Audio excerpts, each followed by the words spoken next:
So I have to remind everybody about this. Okay. In November, okay? How long ago was November? A couple months ago? 3 months ago? 2 months ago? Okay, 2 months ago. Yeah. All right. So November is a couple of months ago. And we have the whole story about this Ukrainian guy, which is now getting attention on Rachel Maddow's show. I don't know. Did Rachel Maddow just learn about this guy, or is she just falling trapped to all of this? Because this Ukrainian story twist, which, by the way, has nothing to do with the impeachment. That's what's so funny about this. This Lev Parnes guy, he's a surprise witness. He's trying to say that all of this stuff with Ukraine and President Trump and the Zelensky call, all of it was a quid pro quo and everything else. Keep in mind that that's not even a part of impeachment anymore. The quid pro quo is not even a part of impeachment because, again, they never proved a quid pro quo, ever. Nor would there be any illegality there. It would only be for nefarious political purposes, and they were never able to prove that case, so they didn't even include it in the list of charges that were the president was impeached over.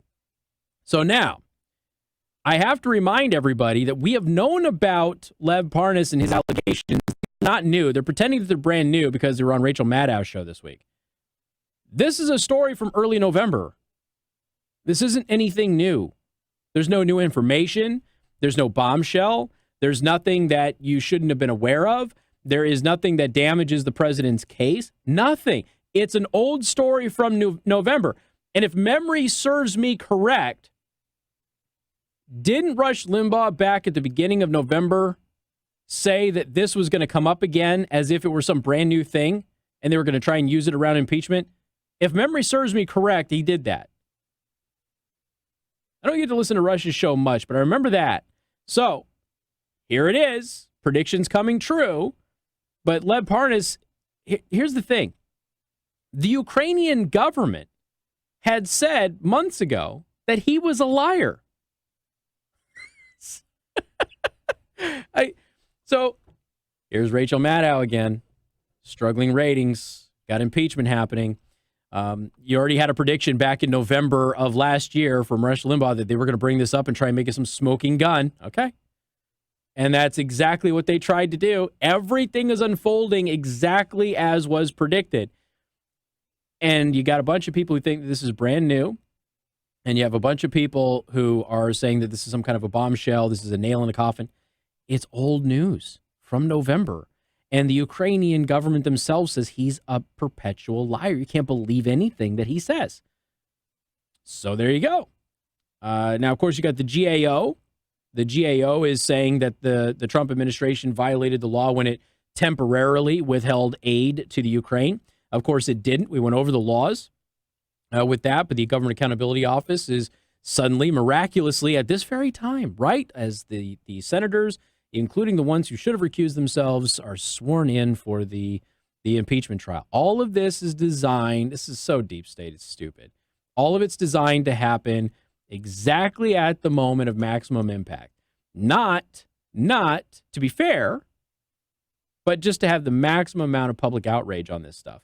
The GAO is routinely incorrect about these things. They wrote an opinion, okay? It's not a fact. It's an opinion that, by the way, many others, including the OMB, say is incorrect. So the GAO, which their opinion on this, that the Trump administration illegally withheld aid from the Ukraine, doesn't jive with presidential history and executive authority at all. Not even remotely close. Like I said, we've gone over the laws when all of that was happening about being able to withhold aid. Okay, we went over all of it. And again, if that was the case, then certainly Biden would be as guilty or more guilty than the president of the United States would be on these things, and therefore should be disqualified to be running for president of the United States, right? Because he withheld $1 billion from the Ukraine that had already been allocated for Ukraine. So again, they forget these little nuances. But the OMB says that the GAO's opinion on this is wrong. There are several other legal authorities that are saying the same thing. But, you know, you have to, the DOJ has basically said that this is laughable. On Monday, Democrats released notes by Lev Parnes that he claims show Rudy Giuliani ordered him to call the President Zelensky of Ukraine, tell him that aid would not be forthcoming if he did not agree to investigate the Bidens. This is, again, not a new development. It was reported in the New York Times back in November. There's no evidence of this. The Ukrainians said he was lying. We went over how many of them said he was lying. But sure enough, he's all back again. But the Ukrainians made it very clear that you couldn't trust this guy. Let's see. He was also indicted. Parnes was also indicted by Attorney General William Barr. So now he's got an axe to grind. The Department of Justice published a response saying that it was 100% false. So there's that. Earlier tonight, the Rachel Maddow show reached out to me for comment in advance of the Lev Parnes interview. Rachel read my response on air. See below, but it's again, it's 100% false. And as I said, the Ukrainians have made it very clear that this guy is a liar. So you can't believe anything that he says. He was condemned. Let's see. Sergei Shafir, first aide to the Ukrainian President Zelensky, revealed the Democrats' witness Lev Parnes lied about a meeting where he claimed he threatened to withhold military aid. Parnes told the New York Times last week, again, this is back in November, that he and Shafir discussed withholding $400 million in aid from Ukraine unless they investigated the Bidens.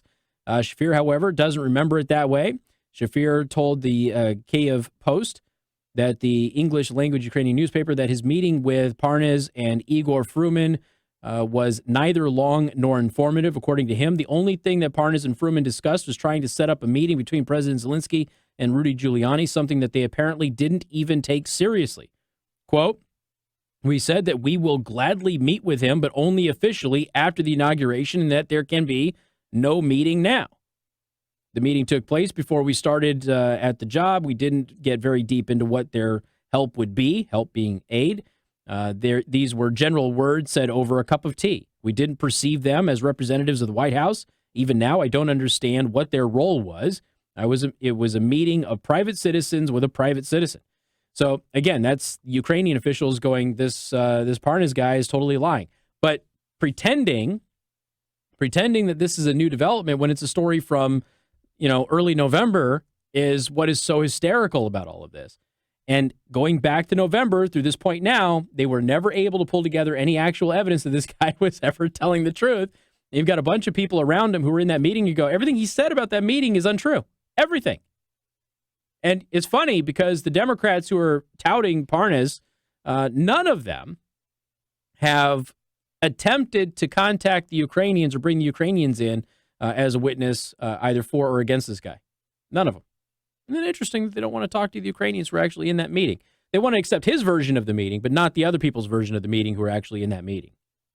Isn't that interesting? It's kind of like the phone call, where they wanted to accept the version of the phone call that people were saying happened from people who didn't actually hear the phone call, while they rejected what the people who are actually on that phone call said happened.